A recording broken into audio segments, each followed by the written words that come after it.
他是我杀死的，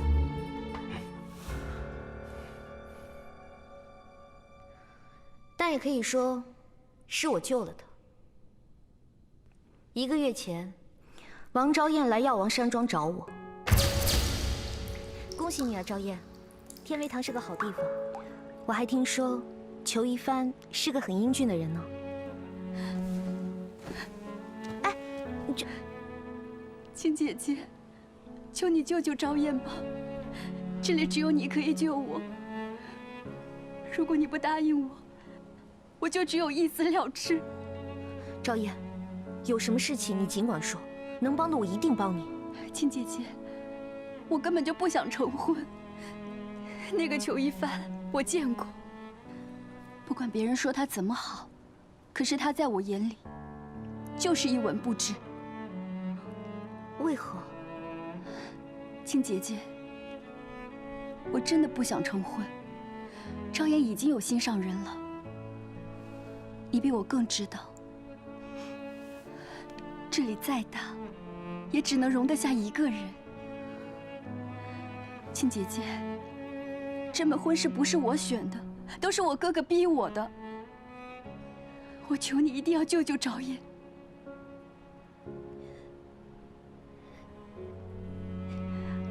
你让我如何帮你？我只要你让我死。王昭燕希望我帮助她假死，她便可以和她自己的心上人远走大漠，再也不回中原。于是我便四处寻药，帮她制成了可以假死的苗骨之毒，然后亲自为她圆谎。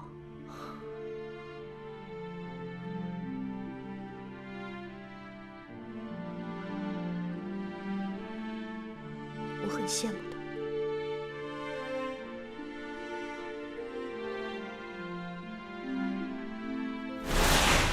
王昭燕中的是蛊毒，会传染他人，不宜留在人多之处，尽快把人抬走吧。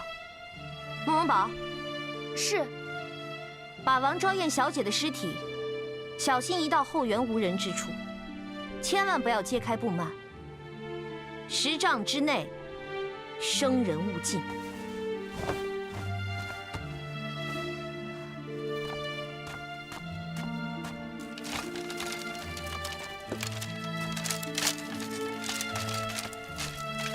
昭燕姑娘，昭燕姑娘，没事了，昭燕姑娘。那女尸怎么办？这尸体是昨天疾病死去的，我家小姐把它买了下来，不会有问题的。谢谢，也替我谢谢你家小姐。你赶紧走吧。我只是帮了昭燕这个忙，后面的事情我便一概不知了。宁强，宁强，宁强，妹妹啊，妹妹，妹妹，你死得好惨呐！裘一帆，我和你是结拜的兄弟，你竟然做出如此猪狗不如的事情，我跟你拼了！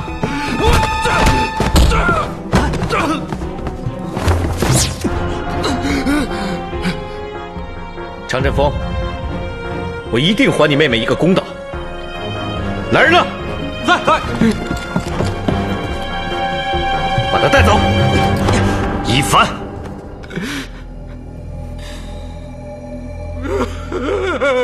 你不需要这么看重我。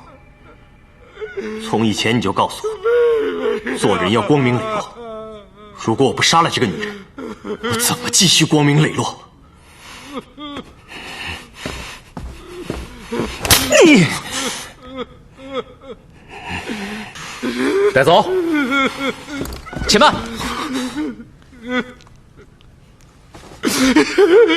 哎呀，堂堂成了帮主，怎么哭得跟个孩子似的？你是江湖中人，要给妹妹报仇，就要依照江湖的规矩。什么江湖规矩啊？跟裘一帆一战定生死，让他血债血偿。常振锋与裘一帆的武功相差太大了，你这不是让他送死吗？要报仇，不就要做好死的准备吗？这不就是江湖吗？江少卿，可否破例一次，让他们江湖的事情，江湖聊？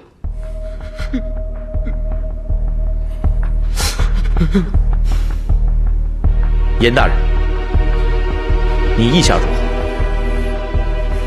蒋少卿，裘一帆已经杀人犯案，公事公办，本官不便多言。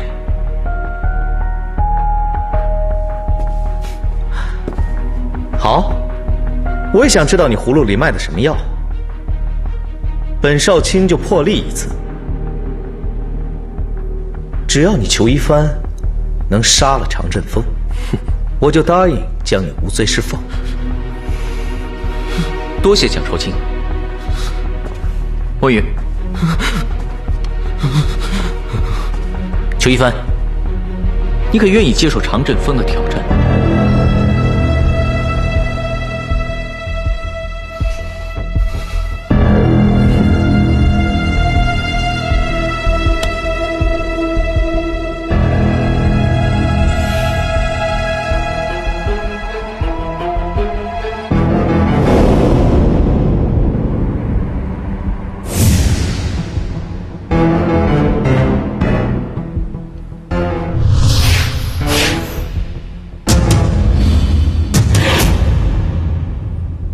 蒋少卿，是不是我杀了常振锋，官府也不会追究？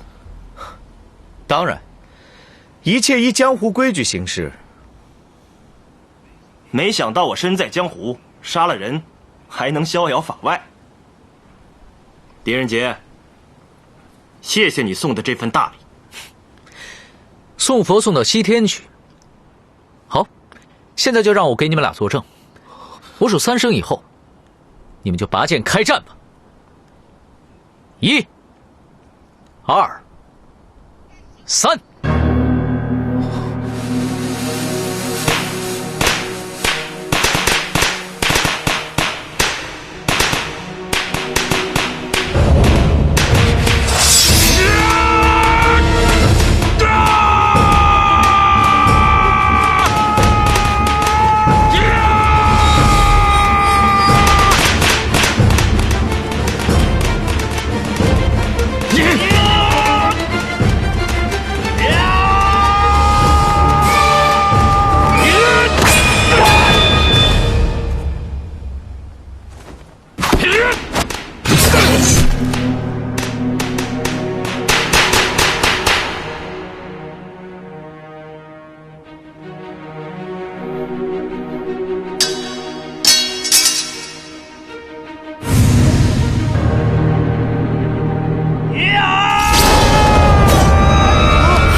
我早说过，我是为受害者洗冤的。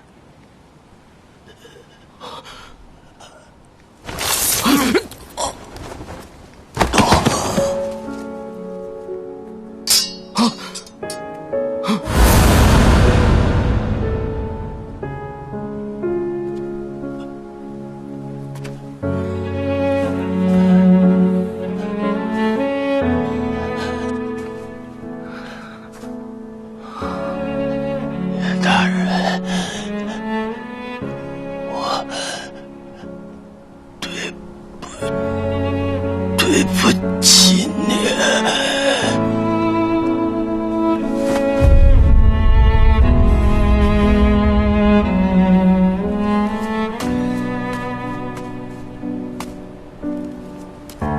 严大人，对不起。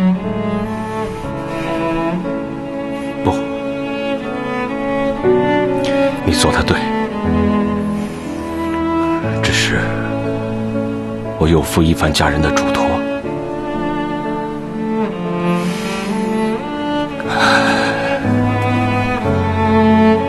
狄仁杰，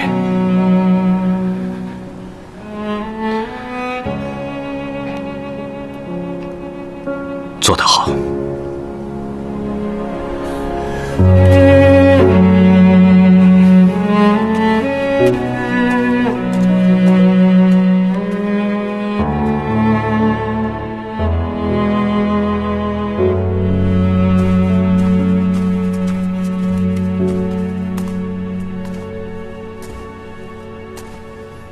狄仁杰，你站住！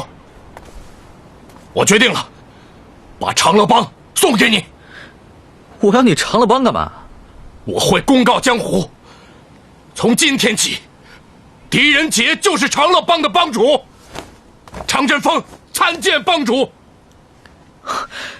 我是受朝廷俸禄的，怎么能当什么帮主呢？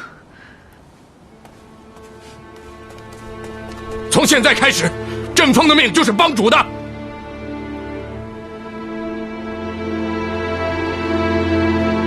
哎，还有我常振锋送东西不要的，你给我站住！小姐，我们也走吧。看来狄仁杰并不想见你。会见的。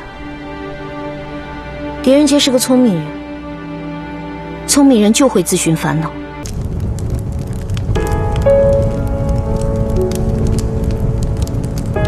我怎么就离开一会儿，我妹妹就成这样了？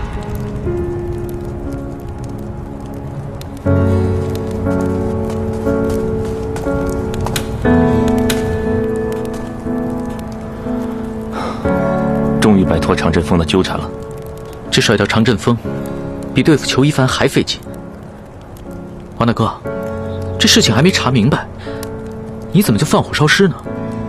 慕容清说，蛊毒除了用火烧之外，根本无法去除，会继续疑惑，所以我不得已而为之。任姐，现在大家都在猜测，说是因为昭燕不满我逼着她和裘一帆成亲，才会服毒自尽。但是因为实在太讨厌裘一帆，所以才会嫁祸于他，想把他拉入地府，却没想到被你误打误撞，为长宁乡洗雪沉冤，也算是天意。昭燕任性刚烈，这样做也是有可能的。但这件事还是有太多的疑点，难道王大哥就不想查明真相吗？想，当然想。只是最近公事私事实在搅得我精疲力尽，觉得有些累了。昭燕之死确实是有很多的疑点，但是眼下朝廷更有一件大案，让我和蒋浩辰非常苦恼，所以昭燕指示，还是等侦破了这件案件之后再做调查。王大哥和蒋少卿合称长安2大神判，文武皆决，什么样的案件可以让你们俩头疼？不知小弟可否帮忙啊？我当然希望你能够帮我，但是这个案子牵扯到皇室宗族之秘，实在是不便外泄。就为狄仁杰破例吧。王大人，节哀顺变。感谢2位大人的关心。刚才蒋大人何出此言？眼前这件大案，你我联手都没理出个头绪，实在枉为大理寺少卿。因此严大人提出建议，说让狄判佐加入调查。凭着他过人的智慧，说不定会有突破，也不一定。不知道王大人意下如何？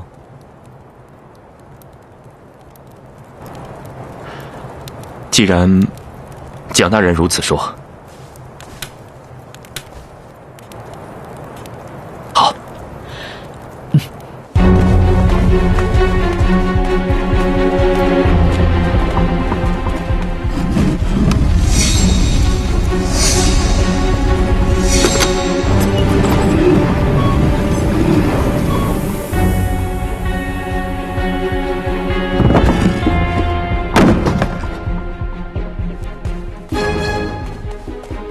这个案子就是从这具尸体开始的，所以我们把它封存在这个冰窖里。不可能，天下间根本就没有这样的死法。他的死因是什么？这个人是自己掐着自己的脖子，导致气息中断，气绝而亡。自己掐死自己，有可能吗？绝对不可能，人不可能自己掐死自己。自己掐着自己的脖子，气味绝，人已昏，双手自然会松开，气息也会恢复正常，所以人不可能掐死自己。不信的话，你可以自己试试。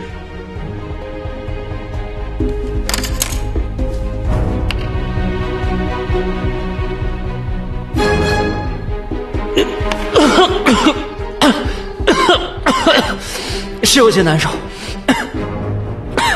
但是种种迹象表明，这人的确是自己掐死自己。他究竟是谁？他是御医方太极，皇后派他来给武媚娘检验身体。据当时在场的证人说，他是死于武媚娘的验圣之术。什么是验圣之术啊？验圣之术，即是巫术。三位大人，如果要让人杰相信巫术可以杀人的话，那等同于让人杰相信人可以自己掐死自己一样荒谬。我倒觉得武媚娘不简单，说她会验圣之术，我也不觉得奇怪。江少卿，我倒觉得武媚娘只是一个普通的弱女子，不简单的不是她，而是人的命运。自从她进入后宫，她的人生其实早就交出去了。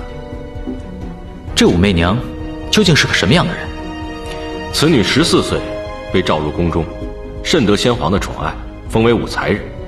只是有一次，命相大师李淳风为大唐推算国运的时候，对先皇说了一句话：唐3代后，女主武王。唐3代后，女主武王。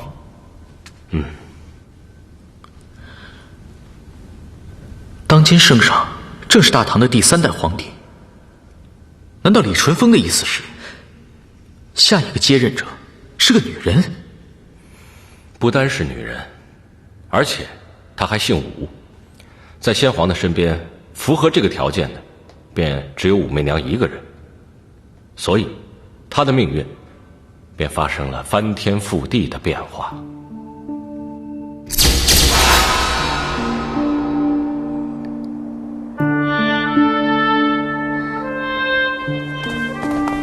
公公，你可知皇上什么时候召我侍寝？公公，能否把这个交给皇上？武才人，你就死了这份心吧。皇上啊，是不会再宠幸你了。奉天承运，皇帝诏曰：武才人今日起贬为宫女，钦此。从此，武媚娘在宫中虚度了整整10年光阴。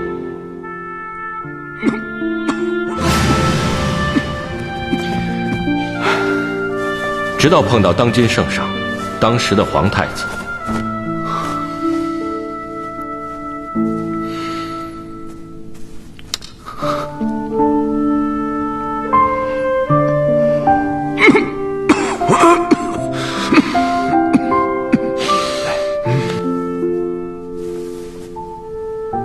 皇上曾对我说，那是他第一次自由与一个女子恋爱，但命运没有就此眷顾这个女子。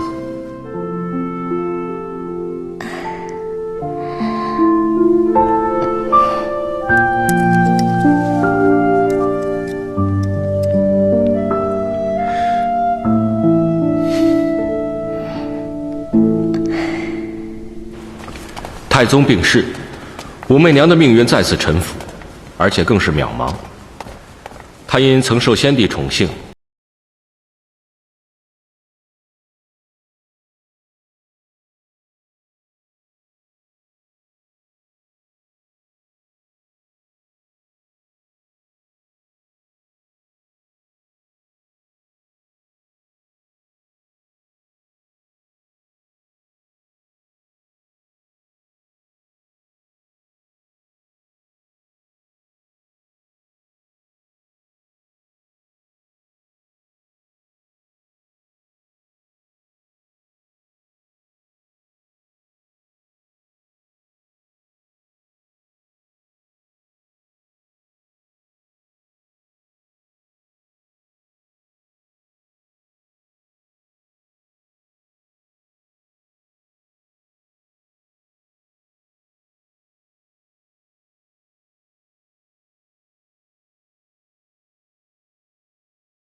没想到，命运又再一次的把这个弱女子推向了风口浪尖之上。1年前，皇后因为自己未有所出，为了讨好皇上，便提议让这武媚娘重回后宫。也正因如此，她才卷入了这场命案之中。想想，此女子也真是可怜啊。武媚娘能够得到2代天子的宠幸，你说她可怜？我倒觉得她不简单。这感业寺是宫中妃嫔落发苦修，度过余生之处。为保他们安全，故一直谢绝香客，并有重兵驻守，闲杂人等一律禁足。即使守军，如非必要，也是望入者斩。除非持有皇帝或皇后亲赐的令牌。7天前，御医方太急奉皇后之命，为武媚娘做入宫前的身体检查。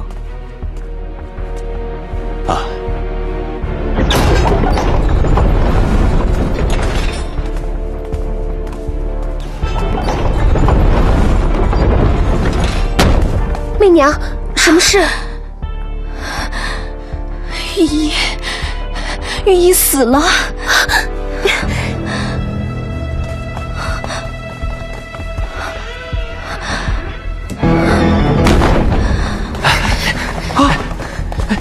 方御医，方御医，方御医，方御医死了，死了，杀人了，杀人了，杀人了！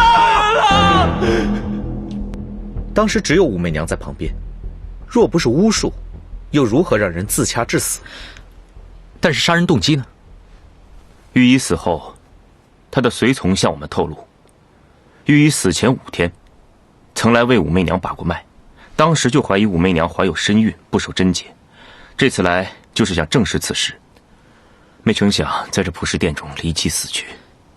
那王大哥的意思是，武媚娘怕她怀孕的事情会影响她重新回到宫中，于是将御医杀死。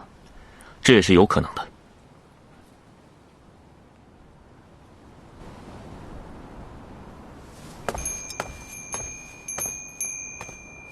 施主，请转告武媚娘，大理寺少卿蒋浩辰、王浩德连同阎立本大人及汴州判佐狄仁杰求见。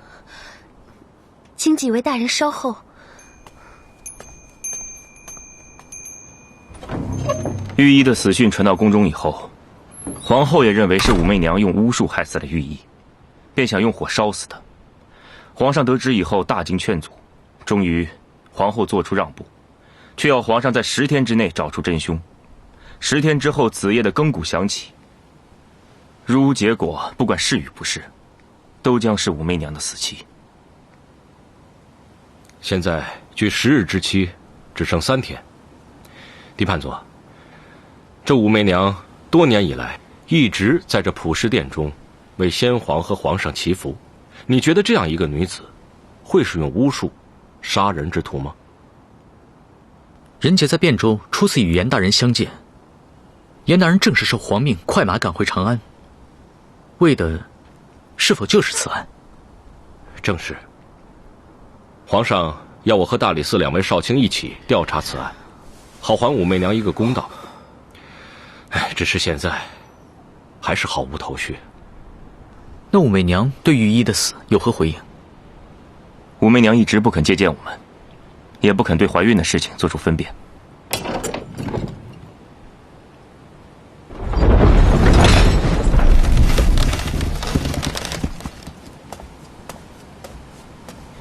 武媚娘说了，只见狄仁杰一人。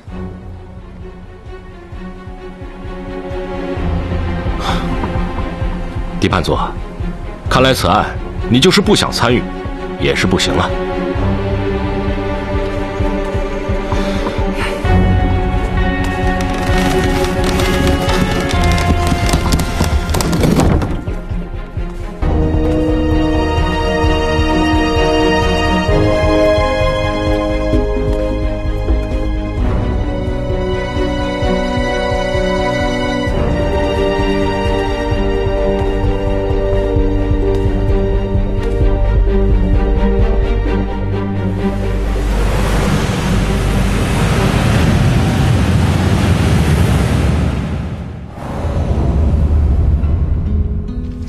武媚娘见过狄大人。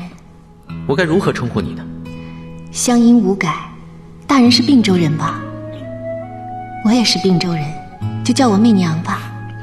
好一个乡音无改，彼此彼此。普世殿是礼佛地，请大人屈就。入乡随俗，入寺随佛，何屈就之有？据说御医死后，媚娘一直不肯接见几位大人，这次却因为人杰破例。难道真的因为我们是同乡？不，同乡情谊怎能和人命凶案相比？媚娘肯见狄大人，是因为你和其余的3位大人不同。只因为他们身在朝中，我却在朝外。愿闻其详。身在朝中，处事难免受制。正如严大人受皇上之命调查此事，必定偏护媚娘；而大理寺2位少卿，虽然是众口称誉的神判，但他们的背后有皇后施压，调查起来，判断难免会受影响。就只有狄某人身份低微，或许对人对事还能保持中立，以一个平常人的心来面对这个案件吧。与大人说话真是乐事。大人有事请问，在观音面前，媚娘定坦诚相告。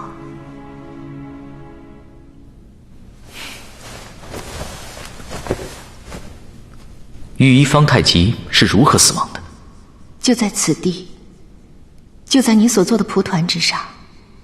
当时御医正在为媚娘把脉，然后轻咳几声，便把自己饿死了。御医，御医，御医，御医。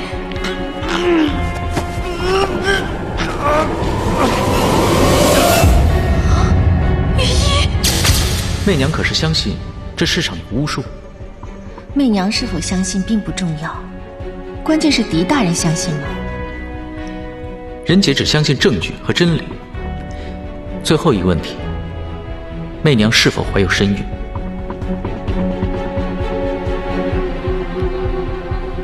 是。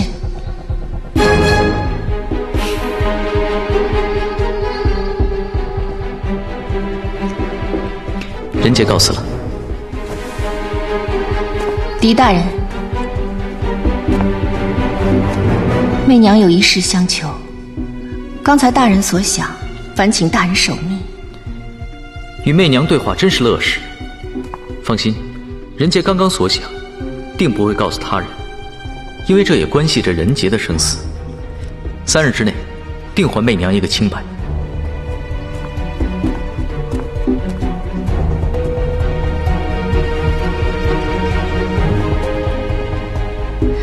狄大人，家乡的芍药可开好了？媚娘喜欢芍药。小的时候，外婆总采来给我们酿胭脂。我也很久没有回到并州去了，现在已经6月了，想必芍药快开了。大人请便。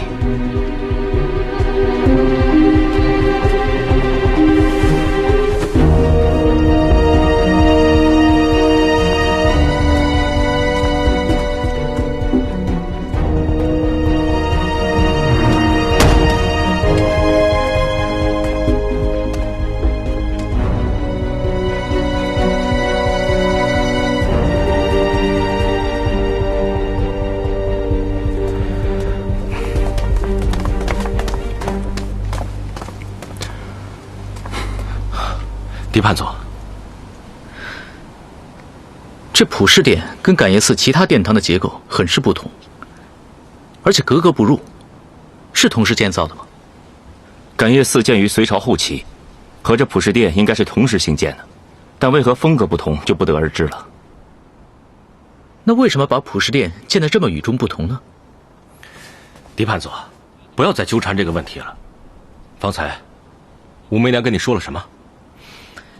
她说玉衣不是她杀的。就说这些？她还说她的确怀有身孕。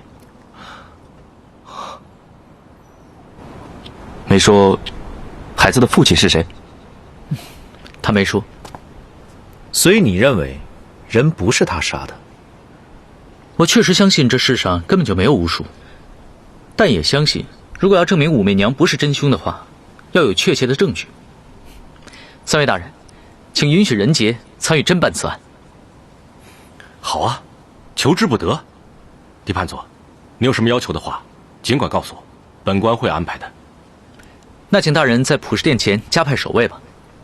啊，难道普氏殿还会有事发生吗？这御医此时殿内只有2个人，如果武媚娘不是真凶的话，那必定有第3者在殿中。但御医死后，普氏殿一直有人看守，这凶手到底是如何逃走的呢？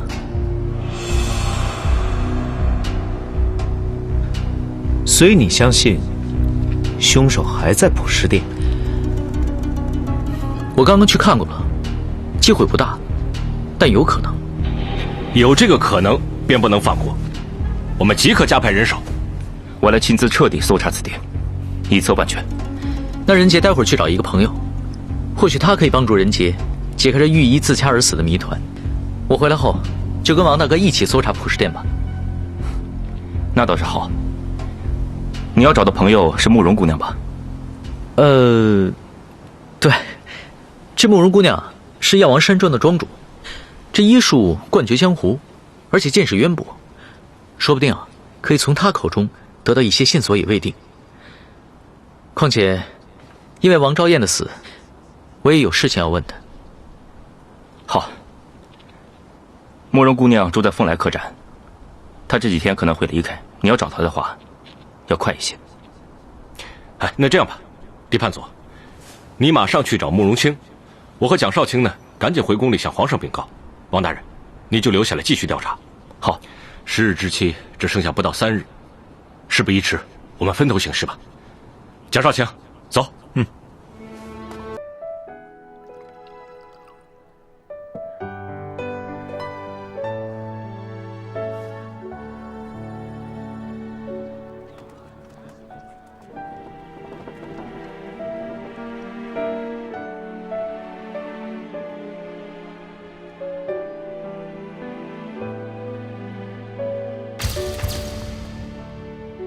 任杰兄，看到那个最红的了吗？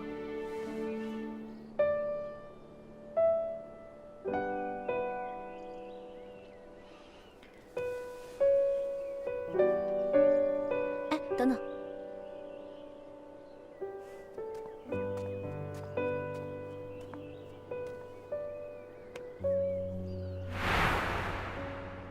注意你的呼吸，还有风。那苹果无时无刻不在飘动，记住，不能伤它分毫。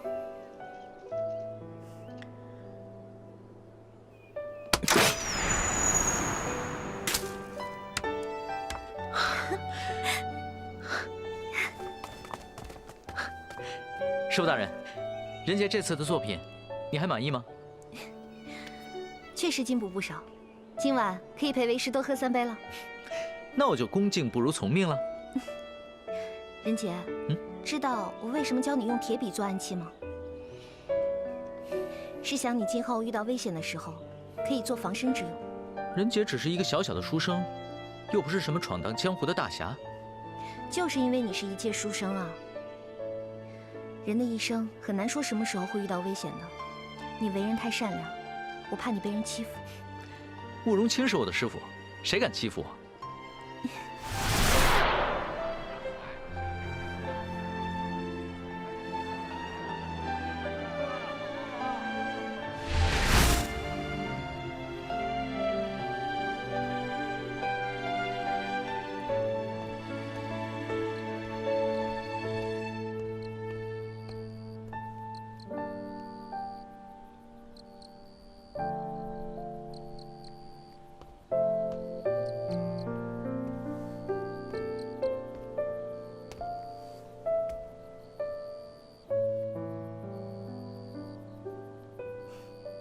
想喝醉吗？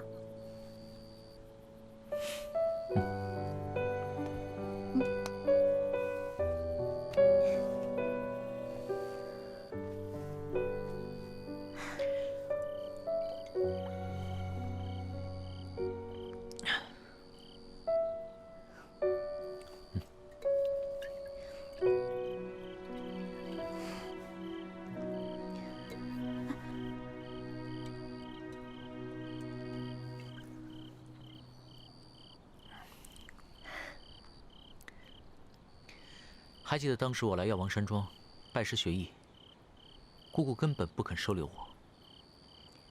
还好你当时替我说话。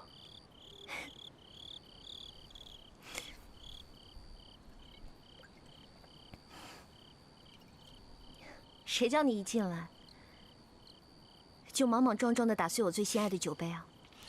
谁叫我当时马上就闻出来，那就是20年前酿的女儿红。谁知你立刻就说这是好酒，打碎了可惜。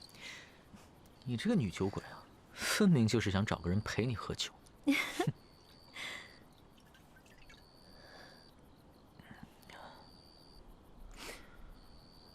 可是我现在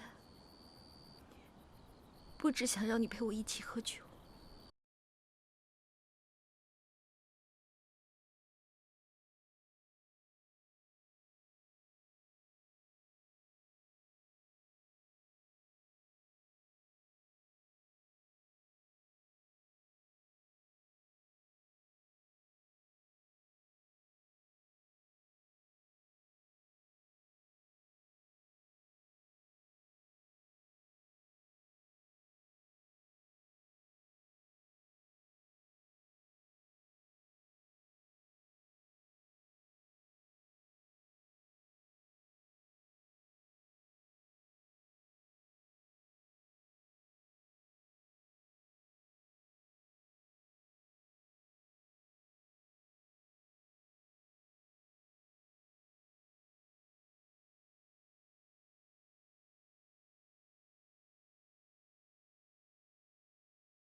好，好，好，我投降，好吧。唉。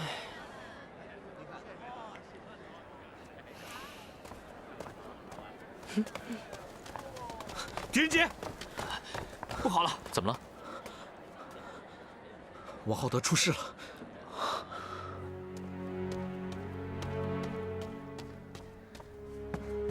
小姐，你还在等狄仁杰？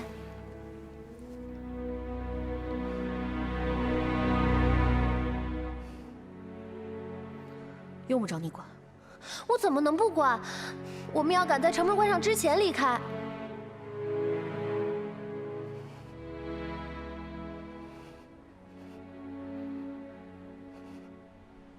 我们走后，王少卿向武媚娘借了捕食殿的钥匙，为了安心调查，一个人进去。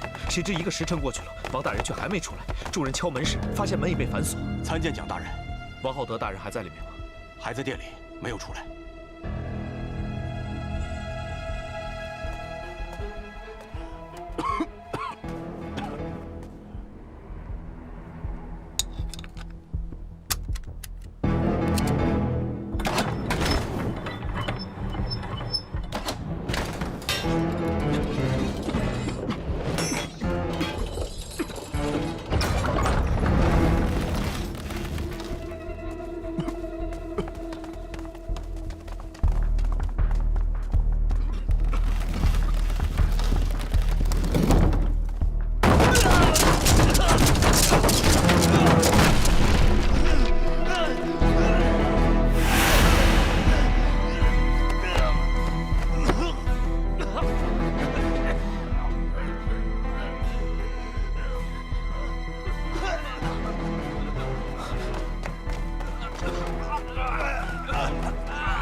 这里交给我，你快去救王大人！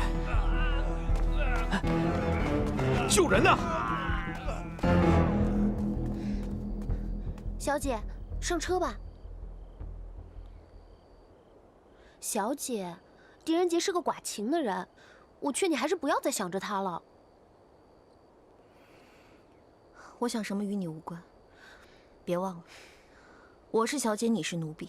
哎呀，小姐。这次到长安城，我已经陪你做了很多大胆的事儿，都不知道怎么跟姑姑交代。姑姑最不喜欢狄仁杰，平时你还要跟他见面，那我真的很难。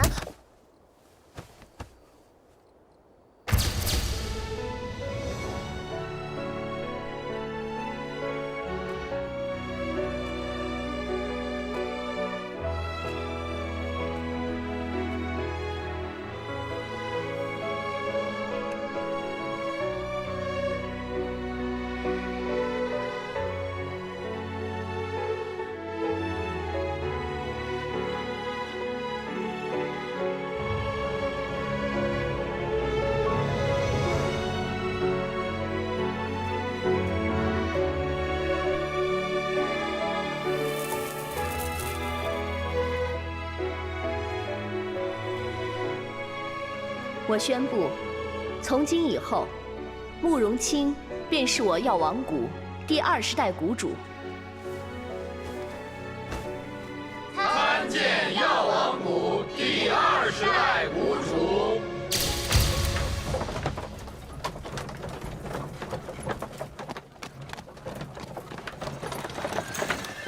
谁敢挡路？我要慕容清跟我走。王浩德大哥受了重伤，谁下的手？我。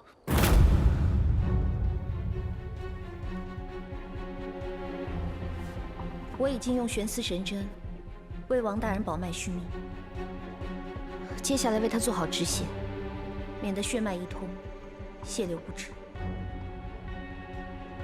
蒋大人，究竟发生了什么事？今夜，王大人把自己反锁在了感业寺的普食殿中，无声无息，直到我跟狄大人赶至，推开殿门才发现。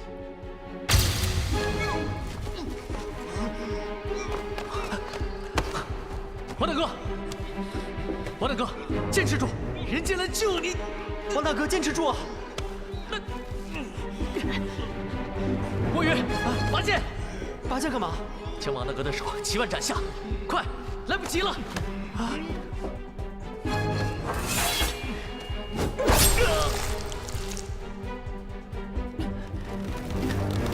蒋大人，墨雨，王大哥就交给你了。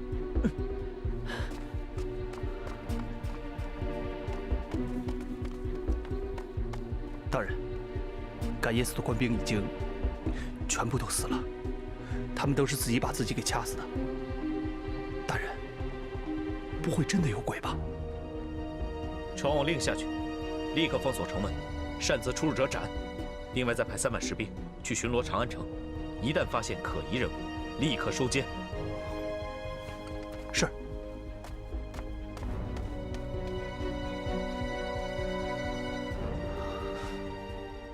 狄仁杰，你总算亲眼见到了吧？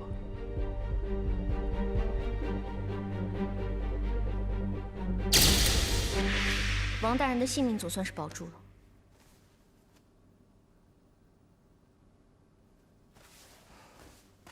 但是王大人的气血滞行太久，伤了3阳经，断了阳维脉，能否醒过来，还是未知。活着就有希望，王大哥是个铁汉，定能熬过去，这我不担心。慕容姑娘，你相信人可以掐死自己吗？不信。难道是有冤魂索命？我狄仁杰从来没见过杀人的鬼，只见过杀人的人。但无论他是鬼还是人，我定会把他抓出来，还王大哥一个公道。蒋大人，可否带我去看一下守卫的尸体？请。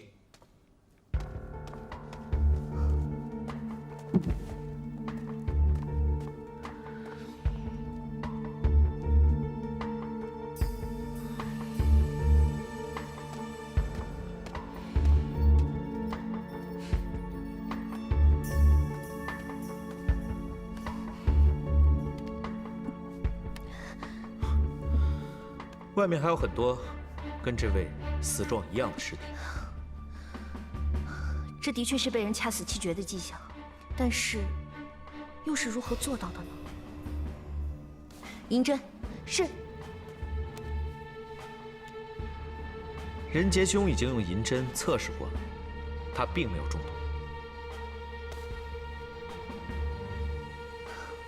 青山流水一份，是。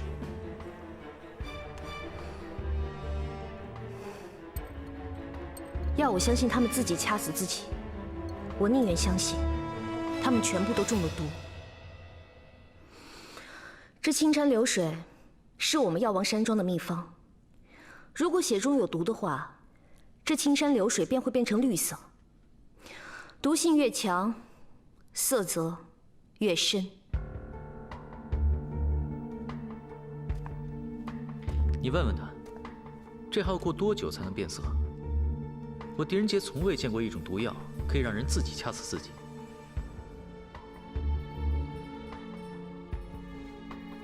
他应该已经听见了吧？我说的话他听不见，你说的话他才听得入耳。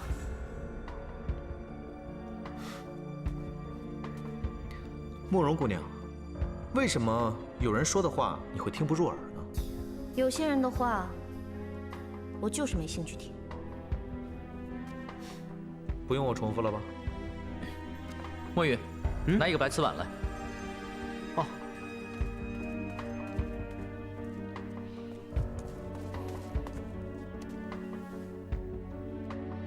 把这个什么青山流水的给我。小姐。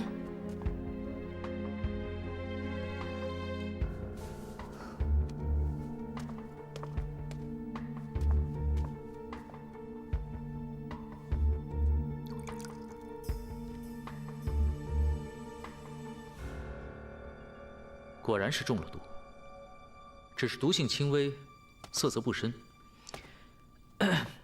你跟他讲，既然毒性这么轻微，是怎么毒死人的？而且又如何同时向这么多人下毒？你是不相信我的话？是他不相信你，我是不相信有这种毒。走。青子，蒋大人说的对，毒性如此轻微，怎么能让这么多人同时中毒呢？他们虽然都中了毒，却并非死于中毒。是蒋大人说的，还是你狄仁杰这么想？是我这么想的。况且王大哥身在普世殿中，守卫却在殿外，为何会同时中毒？这根本不可能。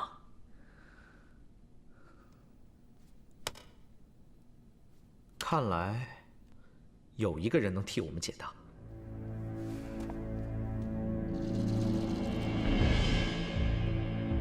昨夜王大人向媚娘借普世殿的钥匙，媚娘便借给了他，后来便再也没有见过他。昨夜你一直都在房里吗？正是。可有证人吗？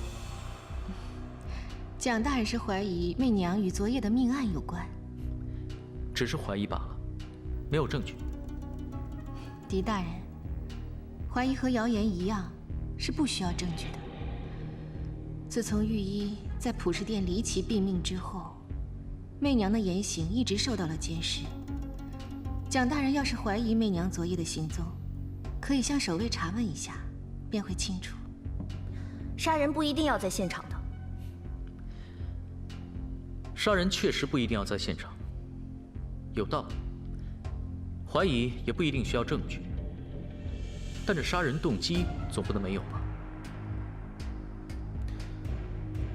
或许有人担心王浩德在普世殿中会查出什么，所以杀人灭口。普世殿的连串命案牵涉许多条人命，而受害者的死状皆和御医方太极相同。武媚娘，你既是杀害御医的嫌犯，自然也是昨晚毒害王浩德以及多名守卫的嫌犯。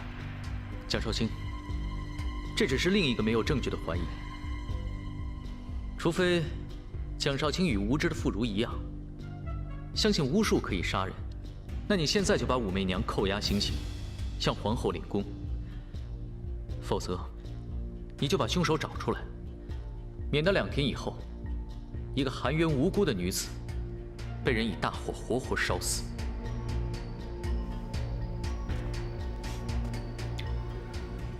我不会让你含冤而死的，我会找到证据。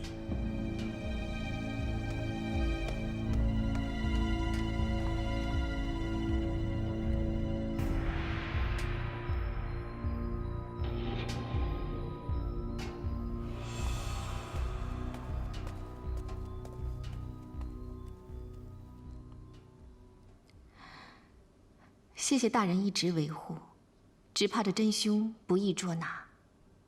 不过无论如何，狄大人对媚娘的恩情，媚娘将永记于心。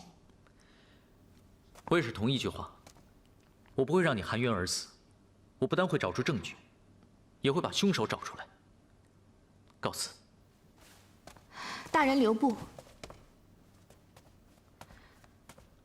大人，真凶若是想嫁祸媚娘，目的早已达到。现在他们不惜一切代价扩大事态，估计目的不仅如此。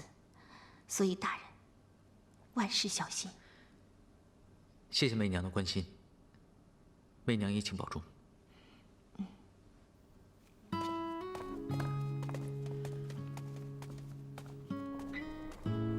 他的确没有杀人动机，而且他说的很有道理。凶手不惜大开杀戒，一定另有目的。还记得王浩德大哥曾经说过，惨关联重大吗？我有一个预感，还会有人会因此案而牺牲。我不相信这个女人。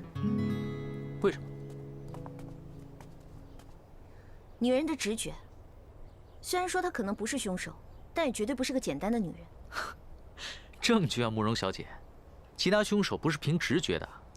2件凶杀案都闹到她的头上，普通女人早就一哭二闹了，怎么可能还像她那样，在你们面前言笑晏晏、娓娓详谈呢？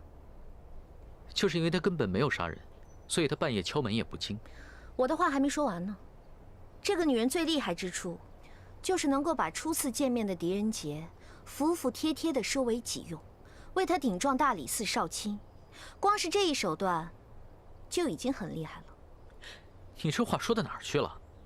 我只是认为武媚娘不是凶手，所以才为她说话。你说武媚娘不是凶手，证据呢？不会是光凭直觉吧？我会找到凶手，找到杀人的方法。我说了，是毒。世间根本没有让人自己掐死自己的毒，你的说法，我完全不接受。这只是你孤陋寡闻罢了。慕容宝，我们走。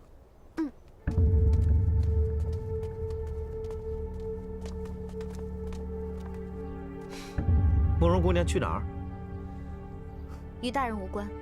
长安城已经进入戒严状态，所有的城门已关闭。你劳累了一晚，不如早点回去歇着。浩辰这就命人送你们回客栈。我要是想离开长安城，自然会有我的方法。只是现在心情突然不错，想去西市逛逛，买一点女人家的饰品，不用蒋大人操心了。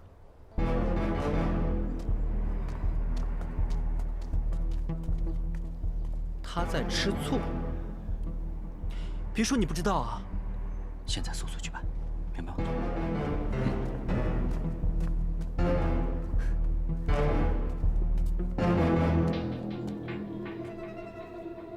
你主仆二人劳累了一夜，我在天善居设了一桌酒菜，不知两位可否赏面？这提议不错，请。好，快点！小姐，你不会真的是要逛街买东西吧？为什么不可以？当然不行了，现在街上这么乱，哪是逛街的时候啊？我们还是赶紧回客栈吧。那你自己回客栈吧，我一个人逛街就可以了。小姐，你可别忘了，姑姑让我看顾着你。她说，要是你敢胡作妄为，就让我一定阻止，否则我怎么跟姑姑交代？不用担心，你被解雇了。我不管，反正我就要把你安全的带回去。解雇？什么解雇？我是药王山庄的庄主，难道解雇你还不可以？你已经不是慕容家的人了，也没有必要向姑姑交代，自便吧。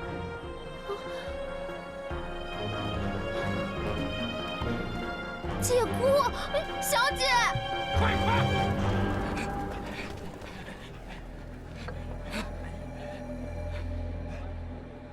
帮主，怎么样？西市东市都找遍了，不见狄仁杰。哎呀，俺常振锋不再是帮主了，别叫我帮主！你们干什么吃的？找谁都找不到。这边。这每天麻烦事够多，常振锋也不完美。其实任杰兄也相信普食店一案是集体中毒事件吧？现在只是推测。就等慕容姑娘来证实了，而且啊，她一定会回来证实的。哎呀，到处都是官兵，这生意怎么做呀？干脆把铺子关了吧。老板，哎，还做生意吗？做呀，当然做呀。姑娘，你要买什么药材呀？我要一间药店。啊，浅将不如激将，难怪严大人说你聪明绝顶。女人心海底针，也都可以被你算得这么仔细。蒋大人过奖了。如果哪个男人啊，要是自以为能看清女人心，那真是自寻烦恼的冤大头。自寻烦恼本就是男人的天性，不是吗？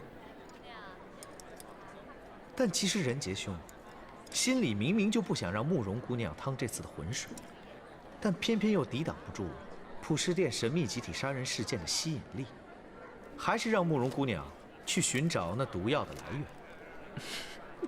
蒋大人，你想多了，我家大大只是想见慕容姑娘而已。吃你！看来狄盼佐是个多情人，也不枉蒋某冒着掉乌纱的风险，为你带来一个消息。2个时辰后，大理寺便会拘捕慕容清。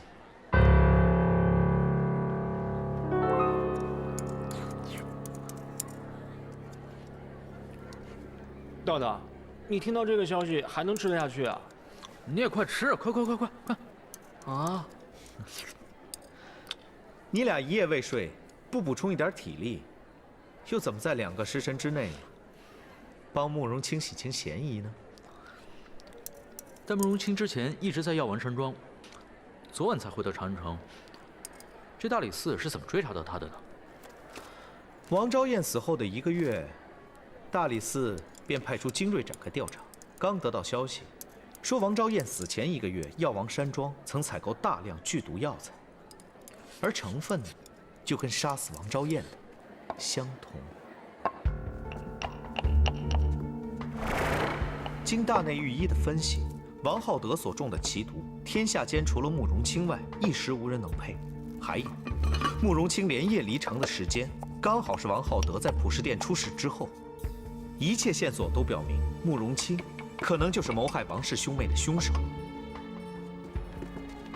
王浩德一案，皇上极度重视，嫌疑人等一律宁往不纵，所以我已派官兵和刀斧手把慕容清包围，只待一声令下，便立刻把慕容清拘禁审问。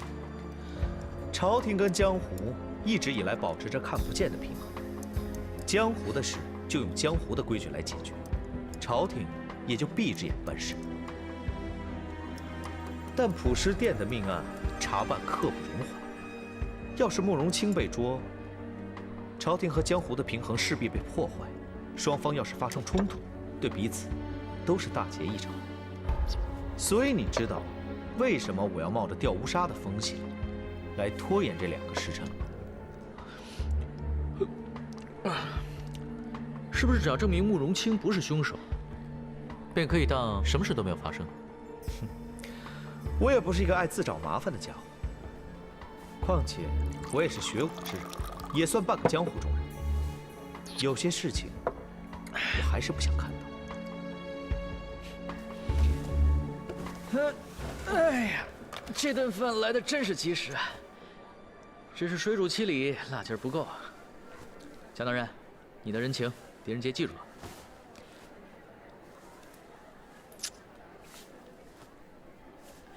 现在仁杰去找个朋友，半个时辰后，普世殿外见，我定会证明慕容清不是凶手。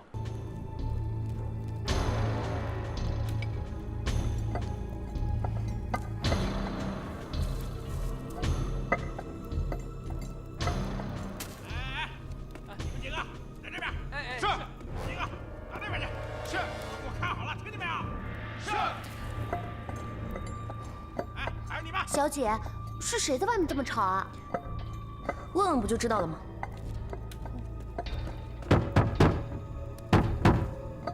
谁在外面这么吵？啊，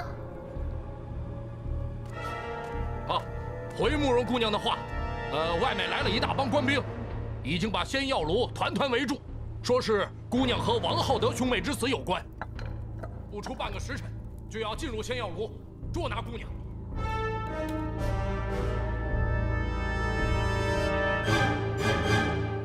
我是常振锋，奉帮主狄仁杰之命，前来保护姑娘的。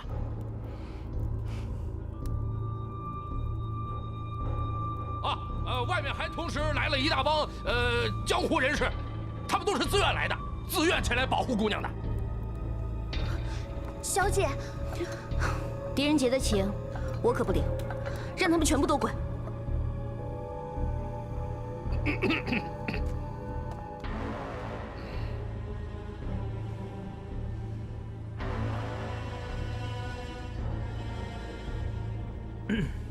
小姐，这事已经越闹越大了，要是让姑姑知道，又想让我解雇你是不是？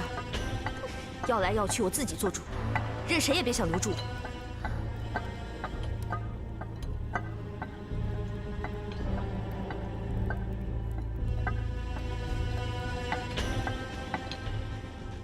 大人，关心则乱呐。我知道，可还是忍不住。慕容姑娘能有你这位知己良朋，真是幸运。他这要是能懂我就好了。你不知他，又怎知他是否知你？刚才听你所言，他赌气出门，又买下了整间药铺，似是心中比你还乱。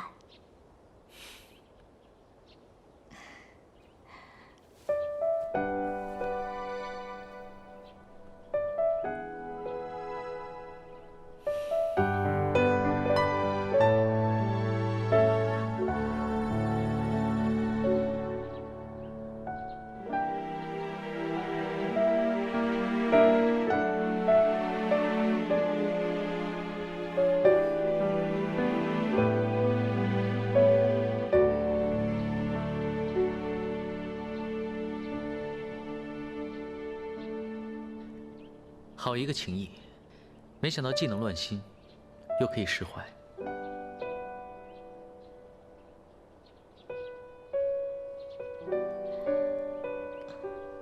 啊，不好，午时到了，蒋大人不会留情的。大人，关心则乱。有些问题明明简单，答案就在眼前，是因为人的心想的多了，才变得复杂难解。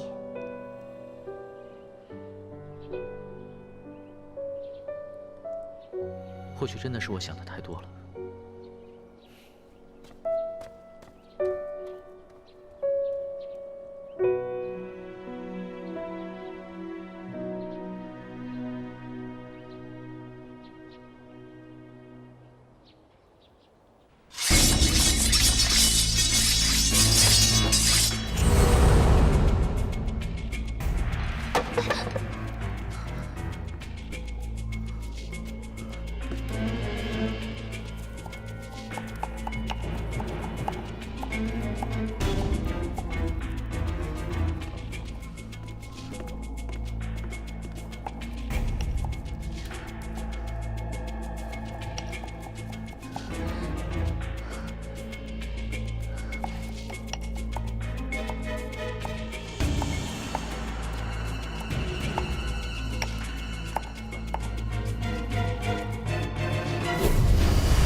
还是毫无头绪吗？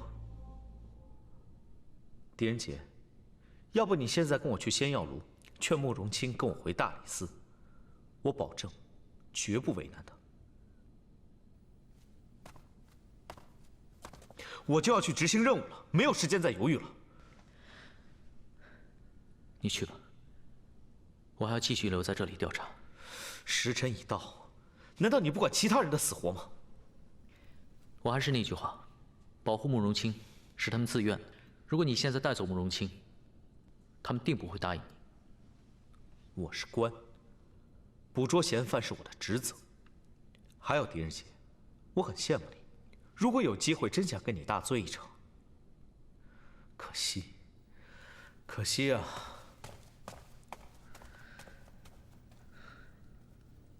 心情。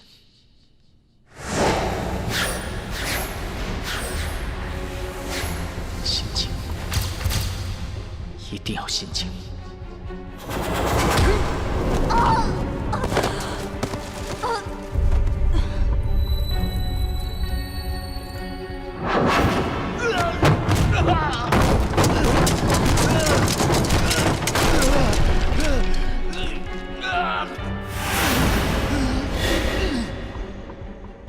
关心则乱，有些问题明明简单，答案就在眼前，是因为人的心想的多了，才变得复杂难解。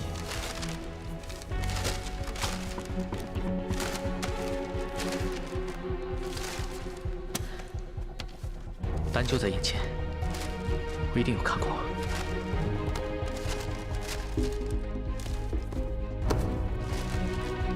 快出来！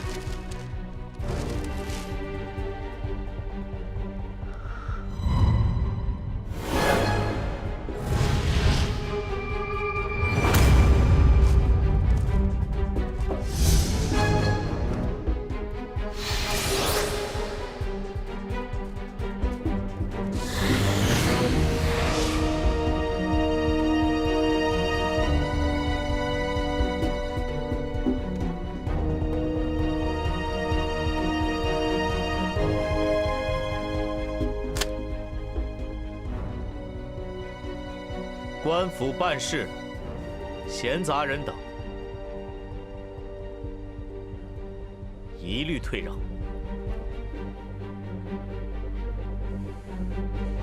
蒋大人，我知道我家大大十分尊重你，故还是想先求你。慕容清在王氏兄妹一案中，虽然嫌疑最大，但证据尚未确凿，不知可否网开一面，暂缓扣押呢？非常事件要用非常手段。慕容清不是个平凡的角色，倘若今日没法抓到他，他日要想再抓他便更难。那为了完成任务，只好得罪了。动手！住手！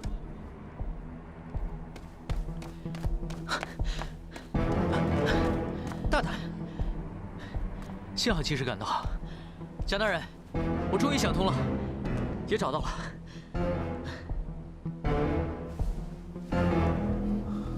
真的？大大，你想到什么了？已经没时间了。我们一直想不通，为什么昨天晚上我们打开普世店大门的时候，王浩德大哥看到我们，就撞得店内一塌糊涂。不是，可是这件事情跟慕容清他是不是凶手有什么关系啊？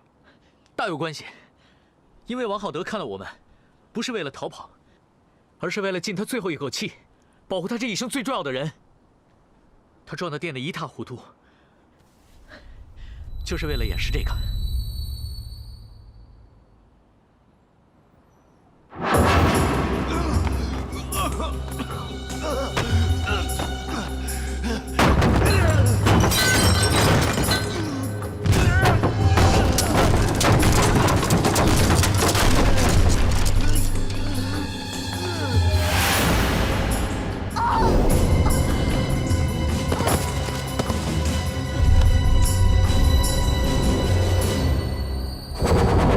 王浩德大哥孤家寡人，能让他尽最后一口气去救的人只有一个，就是王昭彦。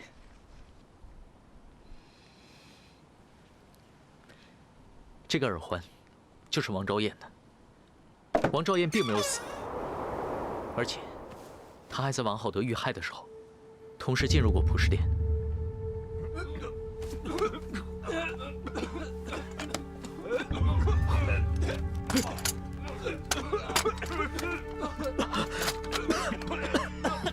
这是什么味道？从药店里飘出来的。怎么回事？你们怎么了？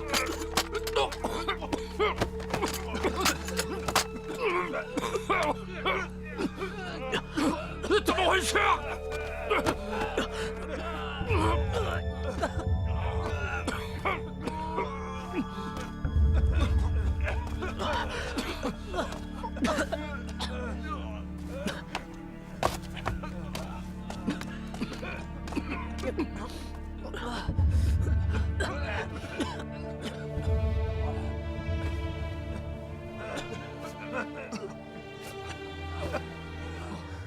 谁叫你们逼我逼得这么紧？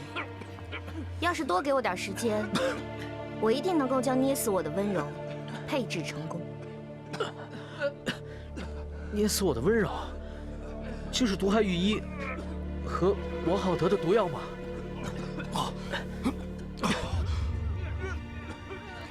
真是抱歉，让大家受苦了。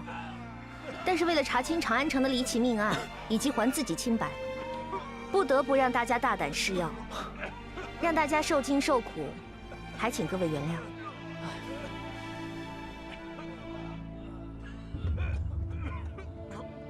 啊，那个慕容小姐就不要客气了，啊，本来我们大家伙是要拼了命的拼了命的来保护你的，啊，这点小小的痛苦，哎呀，算得了什么呀？谢谢各位，此恩此情，慕容清铭记于心。蒋大人，我买下这间药铺，就是为了要证明普世店的离奇命案跟一种奇毒有关。请问蒋大人，现在是想押我入狱呢，还是想知道案情的线索？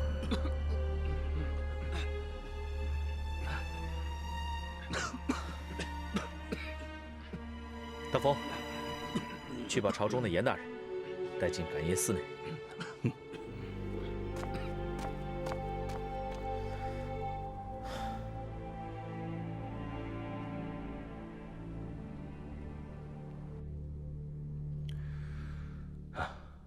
我在朝中也有所耳闻。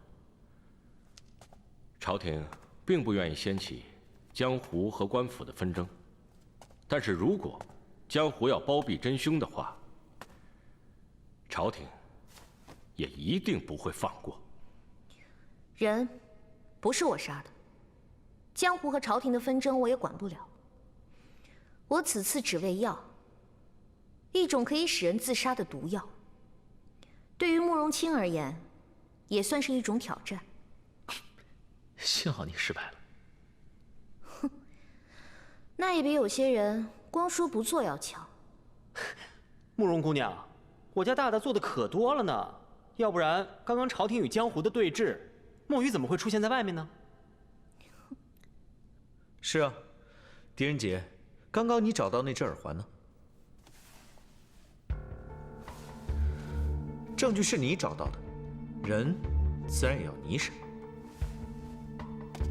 我蒋浩辰是大理寺的少卿，不再当你的传话筒了。蒋大人，有些人的问题，我未必会答，也未必愿意答。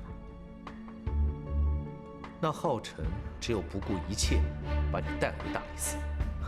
慕容姑娘，人家相信你不是凶手，你未必会答的，叫人家来猜；你未必愿答的问题，可以不回答。你只要回答你可以和你愿意回答的问题就是了。好，让我们现在重新梳理一下这件事。这个耳环是我在这卜筮殿找到的，是王昭燕婚礼时佩戴的。她跌出喜轿的那一刻，任杰看得清清楚楚，想必也躲不过蒋少卿的一双慧眼。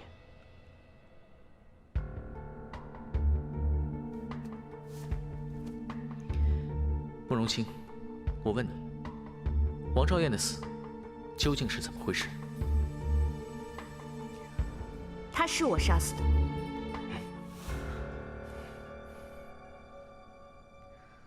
但也可以说是我救了他。1个月前，王昭燕来药王山庄找我。恭喜你啊，昭燕，天威堂是个好地方。我还听说裘一帆是个很英俊的人呢。哎，你这，亲姐姐，求你救救昭燕吧，这里只有你可以救我。如果你不答应我，我就只有一死了之。昭燕，有什么事情你尽管说，能帮的我一定帮你。亲姐姐，我根本就不想成婚。那个裘一帆我见过，不管别人说他怎么好，可是他在我眼里就是一文不值。为何？亲姐姐，我真的不想成婚。昭燕已经有心上人了，你比我更知道，这里再大，也只能容得下一个人。亲姐姐，这门婚事不是我选的，都是我哥哥逼我的。我求你一定要救救昭燕。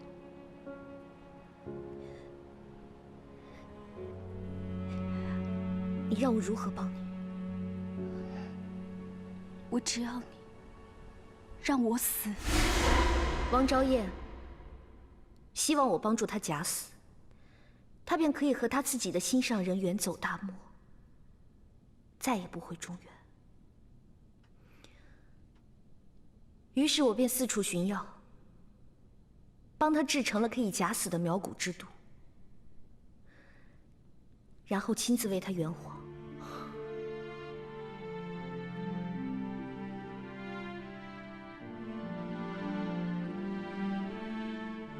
我很羡慕他。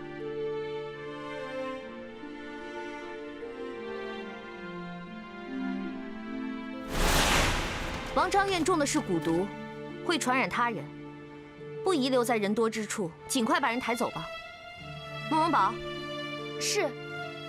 把王昭燕小姐的尸体小心移到后园无人之处，千万不要揭开布幔。10丈之内，生人勿近。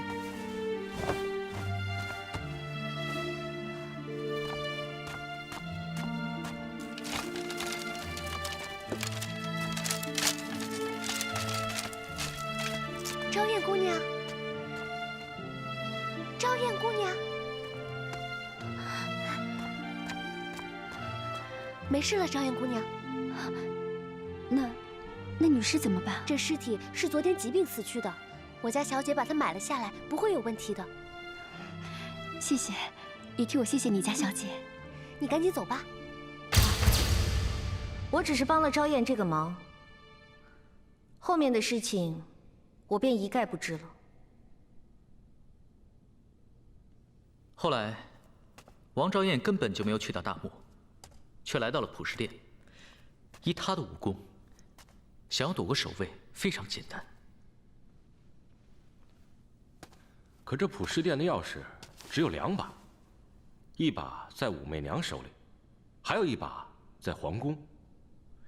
那这王昭燕又是如何进到这普什殿之内的呢？好，我们先来总结一下这个问题。首先，王昭燕在假死之后，为什么要来到普什殿呢？她是怎么进来的呢？假设王昭燕一直躲在密室中，她又是怎么知道这个密室所在？这密室中到底藏着什么秘密？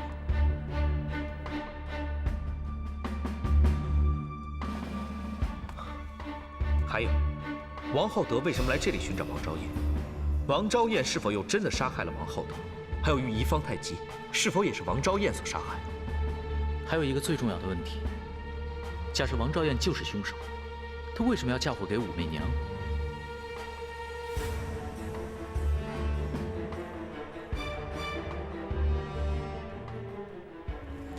你们进入普什殿时，可曾见过王昭燕？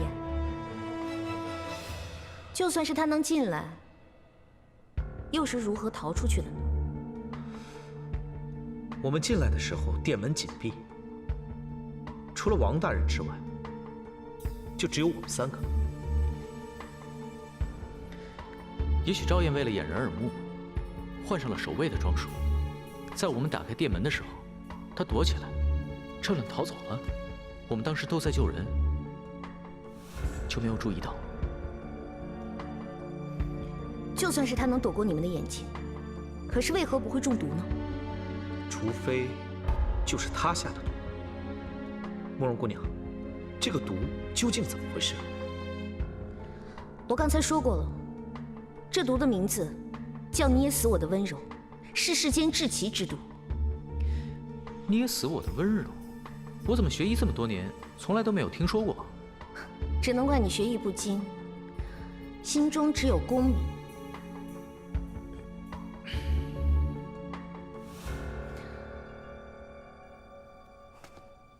传说在几十年以前，有一名奇将叫骆红尘，他对各项工艺、天文地理无一不精。所谓匠心独运这4个字，再配他不过了。骆红尘一生最伟大的成就，便是红尘6绝。没有人真的知道这6件作品是什么。随着他的死去，6绝便随之消失，同时消失的还有他的后人。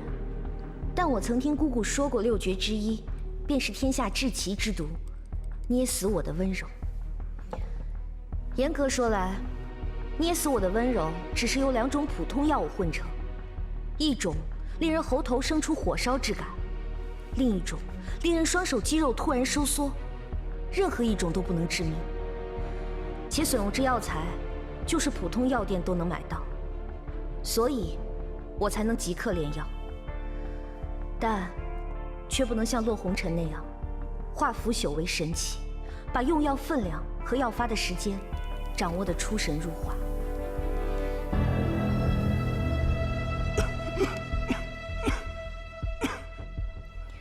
第一种药，先在喉头爆发一阵剧痛，就在中毒者双手下意识捂住喉头之时，御医。第2种药及时发作，令双手手臂肌肉迅速收缩收紧。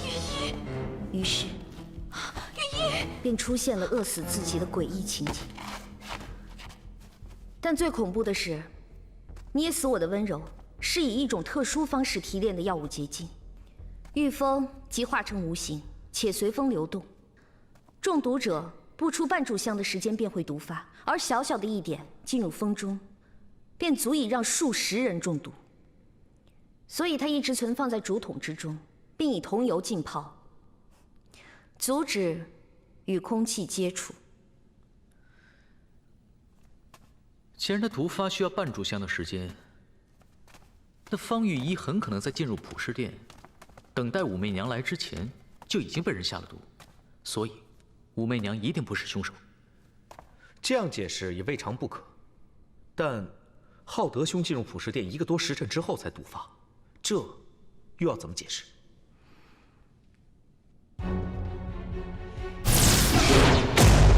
墨玉，这地上的污迹是什么？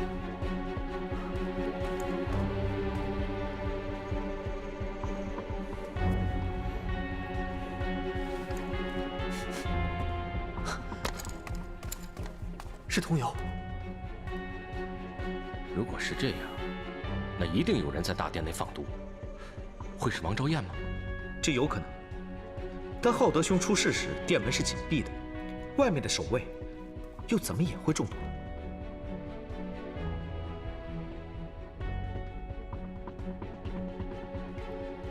此刻也是大门紧闭，大家有没有感觉到气闷？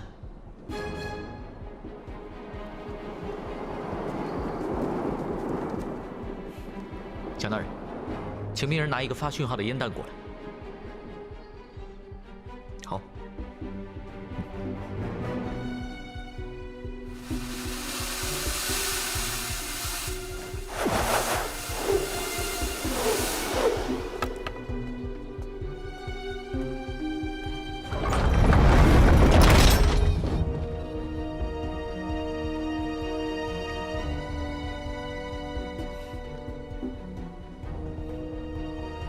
大家注意看看四周，有没有红烟冒出？这里有红烟。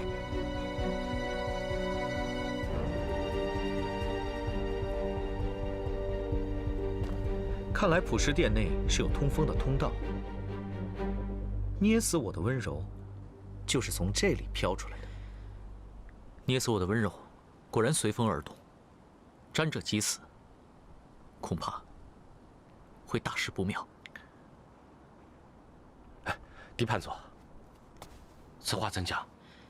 试想一下，要是有人站在京城的顺风之处，将承载着捏死我的温柔的竹筒打开，那京城会怎样？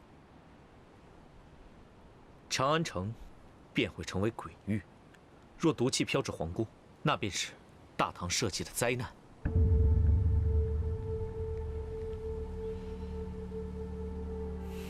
大风，立刻赶回大理寺，通缉王昭燕。他身上极有可能携带剧毒毒药，若他敢反抗，立刻格杀。蒋大人，毒药可能不在王昭燕的身上，而且此案尚有诸多谜题未解。如果杀死了王昭燕，恐怕会让一切线索中断。狄判佐，现在普世殿一案已牵涉到我大唐社稷的安危，接下来就交由朝廷和蒋少卿全权处理吧。你的职责已尽，其他的不必再理会了。严大人，人杰做事向来有始有终，从未中途放弃过。狄判佐，是非得已，不要再执着了。那把王大哥交给任杰来照顾吧。等他苏醒后，我问清事实，便会离开。任杰兄，王少卿自有御医会照料，你不必担心。严大人，当初让任杰协助查案的正是大人，而如今到了关键时刻，大人却让任杰请辞。亲属任杰办不到。如果任杰猜的没错，大人要捉拿王昭燕，不但是为了社稷，也是为了帮助武媚娘洗清罪行。为了不让她2日之后被火星烧死，好向皇上交代。